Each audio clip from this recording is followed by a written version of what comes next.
ಶಾಸಕರ 16ನೇ ವಾರದ ಮನೆ ಬಾಗಿಲಿಗೆ ಮನೆ ಮಗ ಕಾರ್ಯಕ್ರಮ.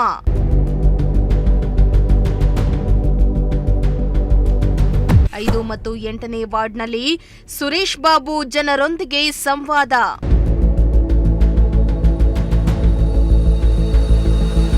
ಚಿಕ್ಕನಾಯಕನಹಳ್ಳಿ ವಿಧಾನಸಭಾ ಕ್ಷೇತ್ರದ ಶಾಸಕರು ಹಾಗೂ ಜೆಡಿಎಲ್ಪಿ ನಾಯಕರಾದ ಸುರೇಶ್ ಬಾಬು ಶಾಸಕರ 16ನೇ ವಾರದ ಮನೆ ಬಾಗಿಲಿಗೆ ಮನೆ ಮಗ ಚಿಕ್ಕನಾಯಕನಹಳ್ಳಿ ನಗರ ಪುರಸಭೆ ವ್ಯಾಪ್ತಿಯಲ್ಲಿ ಜರುಗಿತು.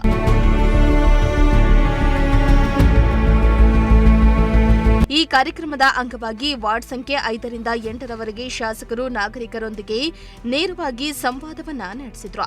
ಜನರಿಂದ ಬಂದ ಕುಡಿಯುವ ನೀರಿನ ಸಮಸ್ಯೆ, ರಸ್ತೆ ಚರಂಡಿ ಕಾಮಗಾರಿಗಳ ವಿಳಂಬ, ಬೀದಿ ದೀಪಗಳ ದುರಸ್ತಿ, ಮನೆ ಪಡಿತರ ಕಾರ್ಡ್ ಸಮಸ್ಯೆ ಸೇರಿದಂತೆ ಹಲವು ಅಹವಾಲನ್ನ ಶಾಸಕರು ಆಲಿಸಿ ಸಂಬಂಧಪಟ್ಟ ಅಧಿಕಾರಿಗಳಿಗೆ ತಕ್ಷಣವೇ ಸೂಚನೆಯನ್ನ ನೀಡಿದ್ರು.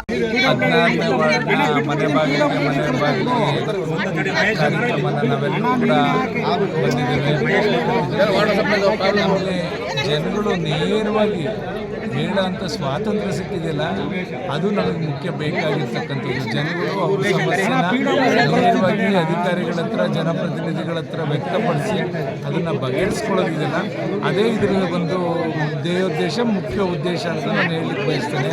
ಆದ್ದರಿಂದ ಮುಕ್ತ ಮನಸ್ಸಿಂದ ಯಾರೇ ಆಗಲಿ ಅವ್ರ ಸಮಸ್ಯೆಗಳನ್ನ ಇಲ್ಲಿ ಬೆಳಕು ಚೆಲ್ಲಿ ಅದನ್ನು ಪರಿಹರಿಸ್ಕೊಳ್ಳಿಕ್ಕೆ ಇದೊಂದು ಸೂಕ್ತವಾದ ವೇದಿಕೆ.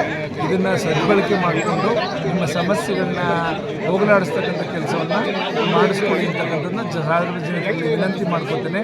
ಅದೇ ರೀತಿ ಅಧಿಕಾರಿಗಳು ಕೂಡ ಈಗ ತಾಕೀತು ಮಾಡಿದ್ದೇವೆ, ನಿಮ್ಮ ವ್ಯಾಪ್ತಿಯಲ್ಲಿ ಏನೇ ಸಮಸ್ಯೆ ಬರಲಿ, ಆದ್ದರಿಂದ ನಿಮ್ಮ ಸಮಸ್ಯೆನ ನೀವೇ ನೇರವಾಗಿ ಬಂದು ಬಗೆಹರಿಸ್ಕೊಳ್ಳೋ ನಿಟ್ಟಿನಲ್ಲಿ ಈ ಒಂದು ಮನೆ ಬಾಗಿಲಿಗೆ ಮನೆ ಮಗ ಕಾರ್ಯಕ್ರಮನ ಹಮ್ಮಿಕೊಂಡಿದ್ದೇವೆ. ಇದರ ಸದ್ಬಳಕೆ ಮಾಡಿಕೊಂಡು ಸಾರ್ವಜನಿಕರು ನಿಮ್ಮ ಸಮಸ್ಯೆನ ಹೋಗಲಾಡಿಸ್ಕೊಂಡು ನಿಮ್ಮ ಬೇರೆ ಕೆಲಸಗಳು ಮಾಡ್ಕೊಳ್ಳೋಕ್ಕೆ ಅನುವಾಗಲಿ ಅಂತಕ್ಕಂಥ ದೃಷ್ಟಿಯಿಂದ ಇದನ್ನು ನಾವೆಲ್ಲರೂ ಕೂಡ ಆಯೋಜಿಸಿದ್ದೇವೆ. ಖಂಡಿತ ಇದು ಒಂದು ಉತ್ತಮ ರೀತಿಯಲ್ಲಿ ಜನಗಳಿಗೆ ಸ್ಪಂದಿಸೋ ರೀತಿಯಲ್ಲಿ ಈ ಒಂದು ಕಾರ್ಯಕ್ರಮ ಜರುಗಿದೆ ಅಂತ ಹೇಳಿ. ಇನ್ನು ಈ ಕಾರ್ಯಕ್ರಮದಲ್ಲಿ ಪುರಸಭೆ ಸದಸ್ಯರು, ಅಧಿಕಾರಿಗಳು ಹಾಗೂ ಸ್ಥಳೀಯ ನಾಗರಿಕರು ಹೆಚ್ಚಿನ ಸಂಖ್ಯೆಯಲ್ಲಿ ಭಾಗವಹಿಸಿದ್ರು. ಸ್ಥಳೀಯ ಜನರು, ಶಾಸಕರು ಈ ಜನಪರ ಕಾರ್ಯ ಚಟುವಟಿಕೆಯನ್ನ ಮೆಚ್ಚಿ ನಮ್ಮ ಸಮಸ್ಯೆಗಳಿಗೆ ತಕ್ಷಣ ಸ್ಪಂದನೆ ದೊರೆತಾ ಇದೆ ಎಂದು ಹರ್ಷವನ್ನ ವ್ಯಕ್ತಪಡಿಸಿದ್ರು. ಚೇತನ್ ಜಾನಕಲ್, ಪ್ರಜಾಶಕ್ತಿ ಟಿವಿ, ಚಿಕ್ಕನಾಯಕನಹಳ್ಳಿ.